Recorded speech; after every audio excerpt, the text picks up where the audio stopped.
todo, tiene que ver con todo.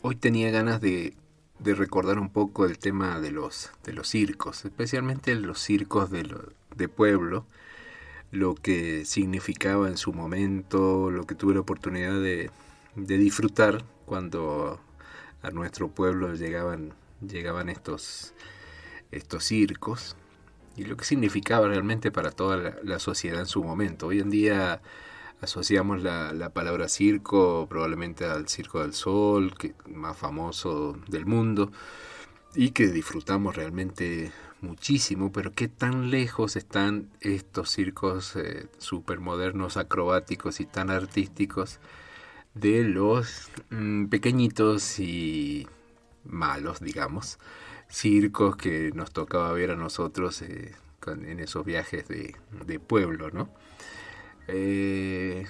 Uno, si tiene que hacer un recuento histórico o cuáles son las cosas que uno recuerda con mayor simpatía, debemos arrancar con el nombre de los circos. Pensado el nombre de los circos, siempre eran muy rimbombantes. A nadie se le hubiera ocurrido en esa época poner Circo del Sol. Pero siempre había algo en común y todavía creo que debe quedar algo en común. Los circos casi nunca son de una persona, ¿no? Sino que son de los hermanos tal. Sí, casi siempre son hermanos. Probablemente esto venga también de los famosos circos americanos, que siempre terminaba el nombre con Brothers. Parece entonces que tenía que tener hermanos para poder armar un circo. Y qué es lo que recuerdo básicamente. Bueno, entonces en todos los pueblos tenías un lugar descampado donde se iba a montar ahí los circos o los parques de diversiones. Y cuando llegaba el circo, dependiendo la calidad, es decir, la inversión que tenían, en una caravana de camiones, camionetas, y empezaba, era emocionante saber que estaban armando el circo. Y venían estas caravanas, traían jaulas, en la época que traían animales. A veces los animales ni siquiera actuaban en el circo, pero eran el gancho porque uno que no tenía televisión, no tenías internet, no tenías nada, la diversión era de golpe acercarte a ese campo, a poder mirar de cerca un animal, porque obviamente tampoco tenías zoológico. Y claro, todo eso, claro, llamaba mucho la atención, que creaba esa expectativa. Y venía el momento en el que se armaba la carpa. Ahí sí seguro que se tenía que invertir el dinero, porque era lo más grande que tenía el circo. Montaban las columnas, levantaban esa carpa, casi siempre eran franjas rojas, azules. Por el frente venían los carteles y armaban la boletería.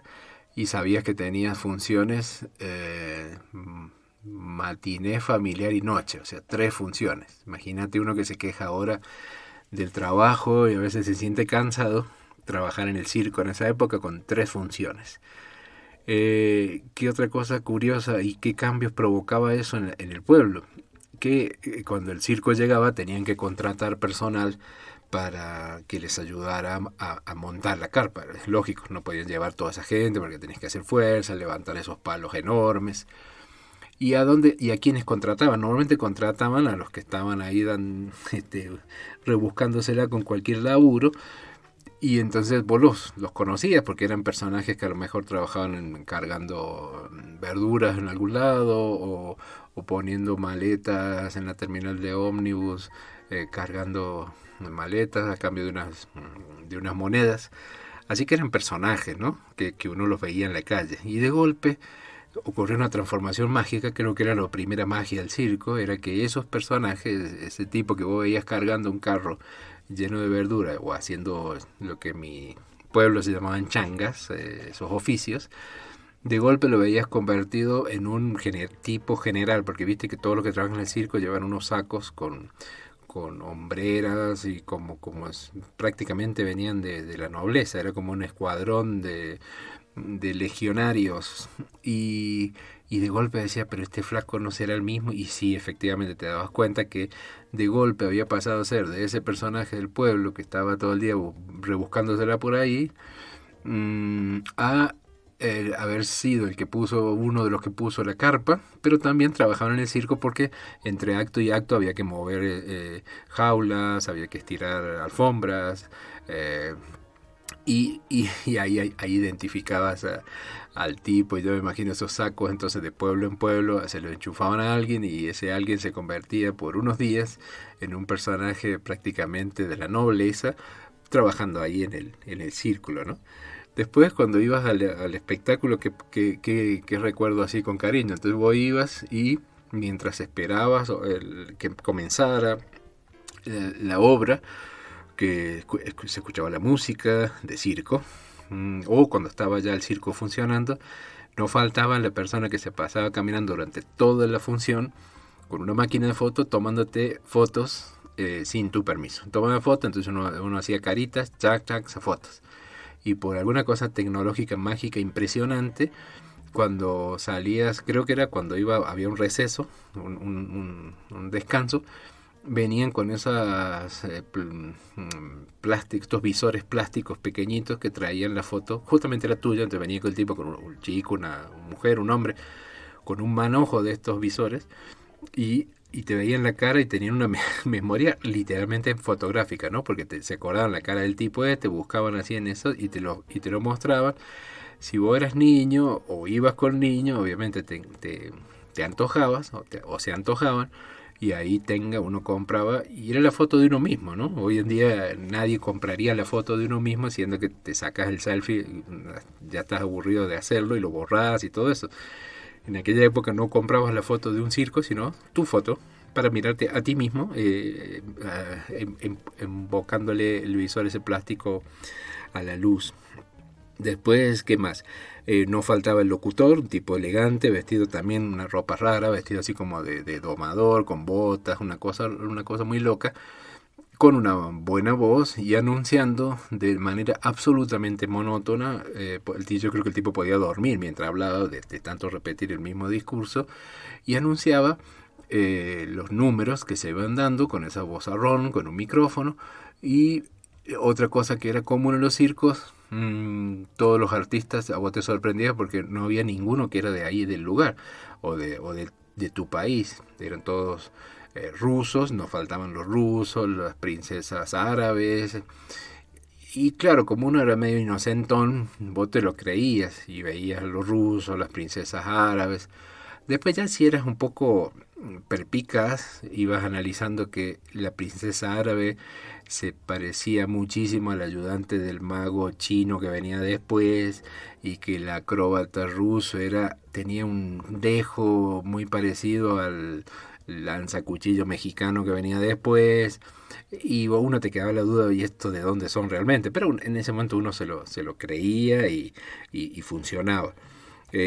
También buscabas el momento esperado, sobre todo cuando sos niño, de la aparición de los payasos, ¿no? Entonces los payasos, que tenían siempre algo en común, la cara pintados como payasos, siempre histéricos, hablando a los gritos. Habría que matarlos, pensabas en esa época, todos hablando a los gritos y absolutamente violentos. O sea, la gracia era pegarle uno, y si lograban contener un enano, bueno, el pobre enano cobraba durante toda la función, y todos nos reíamos felices de esa cosa tan violenta que nos acercaba probablemente al circo romano en ese momento, cuando estaban los payasos. Nos tocaba ver, como decía, animales. En aquella época no estaban prohibidos, entonces había rugientes leones que entraban con mal genio a la jaula y se iban con mal genio, y el domador, que se parecía curiosamente al acróbata ruso y al lanza cuchillo mexicano, hacía sonar el látigo, que nos daba miedo, hasta uno, ¿no? Le daba miedo y se lo creía todo eso, ¿no?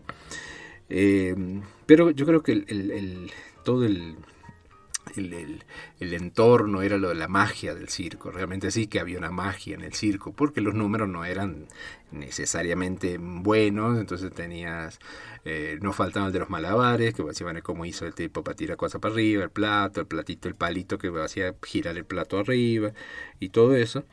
Pero yo creo que lo que a mí, si tuviera que elegir un número que te generaba así, y confieso que todavía me pasaría, que te generaba mucha admiración y te dejaba así como mudo, era si tenías la suerte de que el circo al que ibas a ver tenía suficiente presupuesto para tener acróbatas, trapecistas, normalmente eran, el trapecista se parecía mucho al ruso, el trapecista era el ruso, se parecía mucho al domador y bastante al lanzacuchillo mexicano, y te digo que se parecía mucho incluso al que caminaba sobre la cuerda, ¿no? Una cuestión puramente física, pero que a uno le parecía impresionante que alguien pudiera caminar sobre un alambre. Pero el acto de trapecistas, eso sí siempre me pareció, creo que hasta el día de hoy me parece muy, muy bonito. Y si cerrás los ojos, pensás en ese acto, decís que tienen en común, que son unos tipos absolutamente musculosos. Nunca hay un negro, siempre son blancos, o siempre son rusos, no sé, porque si los rusos siempre están colgados. Y las mujeres también, entonces las mujeres muy atractivas, con medias que ya tenían algunos agujeritos de tantas funciones, y los tipos sobre todo con unas dorsales muy desarrollados. Siempre había uno más robusto que era el que se iba a un trapecio, que era el que recibía a los otros, siempre con muñequeras, y que siempre que hacían los saltos, saltaban allá donde iban a quedar parados, siempre se empolvaban las manos con una resina blanca y siempre gritaban, y siempre había un redoble de tambor, así sea grabado, y uno se asustaba todo. Ahí estaba la red y decías, no, pero bueno, si se cae no les pasa nada, pero de todas maneras eso tenía una magia, y casi siempre se suponía que iban a ensayar algo que nunca se había hecho antes, que era un triple salto mortal. Bueno, yo con una sola amacadita de esa ya me asustaba, y uno de abajo lo ve como algo fácil, y siempre convengamos que hasta el día de hoy a uno le da curiosidad de si uno se pudiera montar allá arriba, así sea ridículo, pero por lo menos que te dejen dar una vueltita, a ver cómo se siente, ¿no? Uno que le da vértigo subirse a un ascensor, imagínate colgado allá arriba. Pero realmente tenía todo un encanto. Y decía recién que el espacio físico, el campo ese, que siempre estaba en los pueblos, se usaba o bien para los circos, y ese era el recorrido.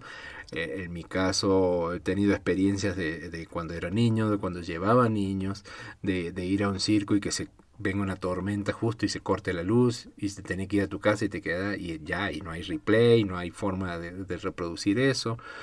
Impresionado, como te digo, incluso por la vida, ¿no? Había todo un encanto, una magia, una cosa curiosa, decir cómo era la vida en el circo, porque tipo, te imaginabas que siempre todos se enamoraban de la muchacha rusa. O sea, acordate que siempre los famosos son rusos.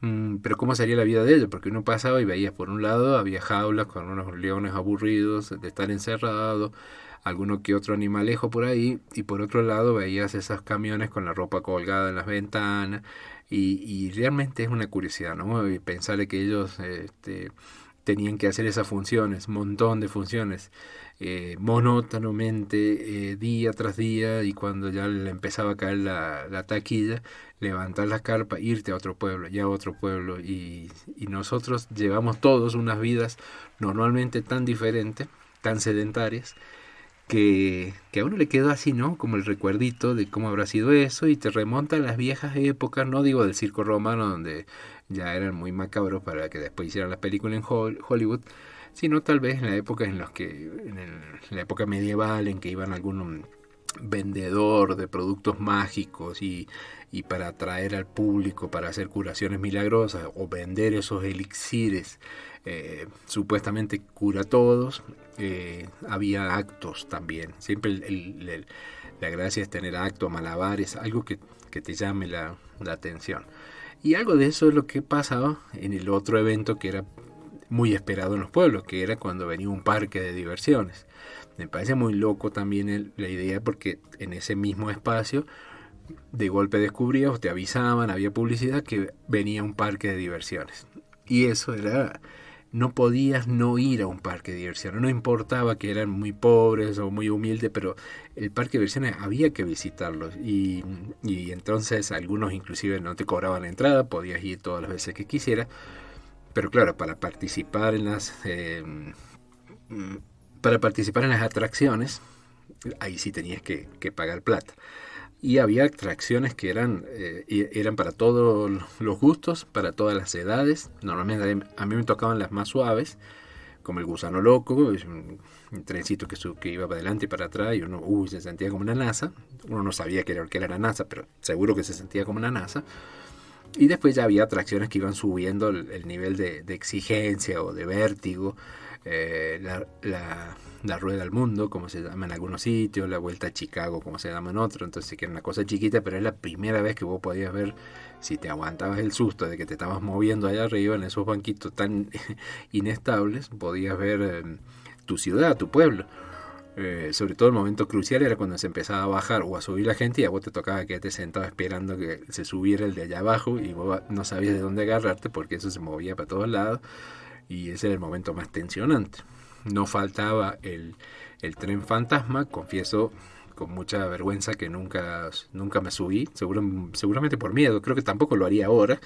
Que eran esos carritos que uno veía que entraba uno y se escuchaban los gritos adentro, y dices, ¿cuándo va a subir una cosa de esa? ¿Quién paga para asustarse? Hay gente que paga para asustarse. Bueno, no es mi caso. Estaban los autos, le llamamos los autos chocadores, que también por una magia tecnológica con ese hierro, esa barra metálica que conectaba a esa tela electrificada, debería haber como 10.000 voltios ahí, y uno feliz manejando ese auto, y la gracia era chocarse como tontos uno contra otro. Después ya con eso vino el tránsito normal, y en la ciudad ya eso perdió su atractivo. Ya si el parque de diversiones tenía mucho nivel, ya era tipo Hollywood para nosotros, tipo Disneylandia para nosotros. Tenían las famosas, algo así como se llamaba, como no sé, algo de los motociclistas suicidas, una cosa así, que eran unos tipos que giraban en algo que era redondo, pero como había que pagar para poder mirarlo, lo único que hacíamos nosotros era escuchar las motos de afuera, y ahí estaban los tipos dando vueltas seguramente.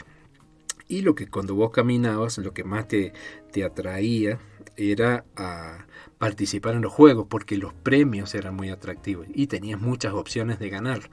Dependiendo del nivel del parque de diversiones, era también el nivel de los desafíos. Lo nuestro era muy pobre, entonces te tocaba en algunos casos, te veías una cantidad de posibles premios que te ibas a ganar. Nunca te ganabas un premio, y si te lo ganabas, te ganabas el más chiquito, nunca el más grande. Pero las atracciones eran tan elementales como a lo mejor tumbar una lata, un montón de latas metálicas con un proyectil que vos le tirabas con la mano. Por alguna extraña razón eso se veía tan fácil, y vos nunca alcanzabas a tumbar todo eso. También, ya si el nivel tecnológico lo permitía, habían invertido algo más, tenías la chance de ganarte todos esos premios tan atractivos simplemente disparando un rifle de aire comprimido, unos balines que se le ponía al rifle de aire comprimido, y tenías que destruir unos globitos, unas pequeñas bombitas. Una cosa muy fácil, estabas muy cerca, pero si te descuidabas, vos tirabas y probablemente le pegabas en el hombro al que estaba al lado tuyo, porque convengamos que esas armas estaban un poquito retocadas, y no había forma de romper un pinche de globo de eso, y se convertían en un arma peligrosa para el resto de la sociedad. Ya si no te animabas o no te daba el presupuesto para apelar a esas armas, había de todas maneras otras alternativas. Ya era lo más elemental, y te daban unos anillos, unos aros, y tenías que lanzarlos, pero prácticamente era a pocos centímetros de lo que te daba tu largo de brazo, y embocarlos en el cuello de una botella. O sea, tampoco era que invertían en grandes tecnologías, no era el Circo del Sol, era una botella, y vos le tirabas unos aros, y si lograbas ensartar esas botellas, supuestamente te ganabas algo. Bueno, jamás gané nada. Eso estaba tan bien pensado, porque si ahora uno le trata de hacer un análisis psicológico, sociológico al concepto del parque de diversiones, en definitiva parecería que que el parque de diversiones era simplemente algo que te llamaba la atención, era muy colorido, muy musical, pero todo lo que eran posibilidades de ganar cosas era un desafío entre una maquinaria perfectamente organizada para demostrarte de que en esa competencia nunca ibas a ganar, nunca ibas a triunfar, que los premios se veían muy atractivos, pero por alguna extraña razón, aunque no es extraña, sino bien corrupta razón, las cosas estaban tan bien hechas que era muy difícil que uno pudiera ganarse más allá de a lo mejor un muñequito, un peluche pequeño. Pero bueno, uno se dejaba engañar y por momentos, sobre todo cuando sos niño, te crees que efectivamente sos capaz de, y en realidad no eras capaz de. Lo único que hacía era darle dinero para que ellos pudieran sobrevivir con esas atracciones. En el medio lo único que terminabas ganando, o mejor dicho, invertías, y lo único que te asegurabas era comer cosas ricas, estos algodones de azúcar, que te quedabas todo pegado por todas partes. Pero nadie iba al parque de diversiones y salía triste, nadie iba, no necesitabas tener dinero siquiera, así sea por ir a mirar todo ese atractivo que se daba muy de vez en cuando en el pueblo, se convertía en algo, en un disfrute, ¿no? Y después claro, cuando ibas viendo y tenías chance de asistir a otros parques, estos parques eran muy parecidos a los circos, es decir, eran nómades, se montaban por un tiempo y después se iban, entonces no había chance de que tampoco te podían traer una cosa muy complicada porque las tenían que subir a un camión y llevárselas. Y eso ha estado siempre, ¿no? Hasta hoy en día en una ciudad donde vivimos nosotros, caminás por un lugar donde hay millones de habitantes y de golpe ves, normalmente en los barrios más deprimidos, en algún pequeño espacio de tierra que monta alguien una carpita, me parece todo un detalle, me parece una parte de la historia infiltrada en la realidad que tenemos hoy, porque el circo no, en el fondo no va a morir y el parque de diversiones tampoco. En esa época, claro, la meca, el paraíso era poder ir a Disneylandia, era el paraíso de todos nosotros. Nunca íbamos a llegar, nunca llegamos en realidad, y uno pensaba que estabas en el primer escalón de la larga escalera, que del otro lado estaba Disneylandia, pero vos estabas ahí tirándole unos anillos a unas botellas y no había forma de embocarle, pero era feliz porque estabas en ese caminito. Después ya, si tenías la chance de viajar a otras ciudades más grandes, ya había parques que estaban montados de manera permanente. Eso te permitía que las atracciones ya eran más rebuscadas, y por supuesto llegabas al punto en el que tal vez lo más complejo que lograbas ver, y si te animabas a subir, era la famosa montaña rusa, que después aprendiste que las montañas rusas de verdad, las gigantescas, las que tienen nombre propio y tienen todo un cuento detrás. La tuya era más bien humilde, eran esos carritos que no tenías de dónde agarrarte, y yo no creo que era solamente una cuestión física y por un juego de fuerza, de gravedad, fuerza centrífuga y fuerza centrípeta, sino tendría que haber un ángel de la guarda sentado atrás agarrándote, porque no había forma que no te salieras de esos carritos y que te asustaba. El momento crucial es cuando te empezaban a subir y sabías que lo que venía después era esa sensación horrible, y a lo mejor eran 3 metros. Después lo mirás ahora y yo me asustaba de eso, pero te asustabas de eso. Entonces, mira que el parque de diversiones y los circos en general, para esa época, para esos pueblos, te ponía en juego muchas emociones, sentías miedo, sentías enamoramiento, sentías magia, porque nunca descubrías cómo hacía el mago para hacer lo que hacía. Mm, Despertaba un montón de emociones que, por más que pienso, no había nada, además de un circo y de un parque de diversiones, que te provocara las mismas sensaciones, porque en aquella época no tenías la chance de estar conectado a un internet, o ir a un cine todos los días, o ver televisión todos los días. Entonces, el contraste entre la vida cotidiana y lo que te despertaban estos circos y estos parques era muy grande. Y estaba reflexionando, tratando de decir, bueno, es una cosa de viejo, te acordás con cariño aquello, te reís un poco. Hoy en día ya lo ves con otras caras, seguís yendo a circos si podés, y seguís viendo espectáculos, y seguís yendo a los parques de diversiones, no te subí a la montaña rusa ni en joda. A lo sumo te subí un simulador, cosa que no te dé tanto susto.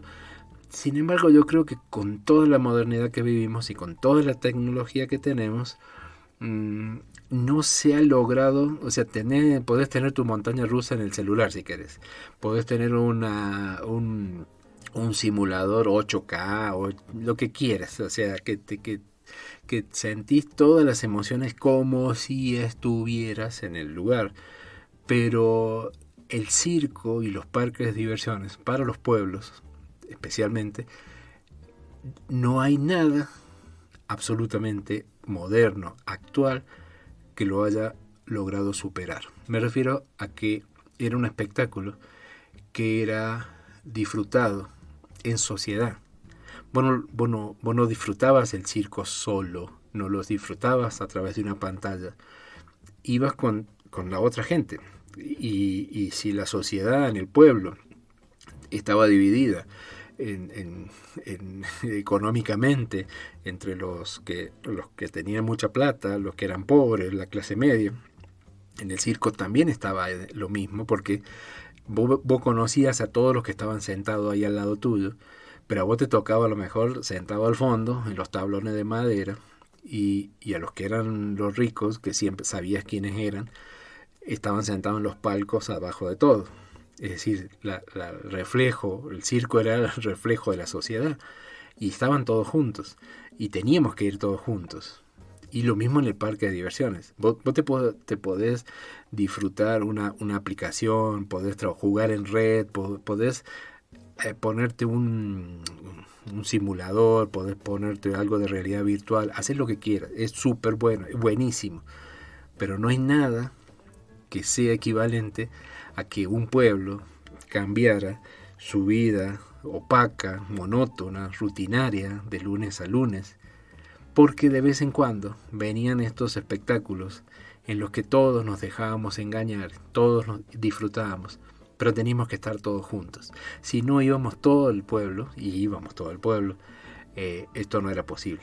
El circo lo armábamos entre todos, el parque lo armábamos entre todos, porque en definitiva,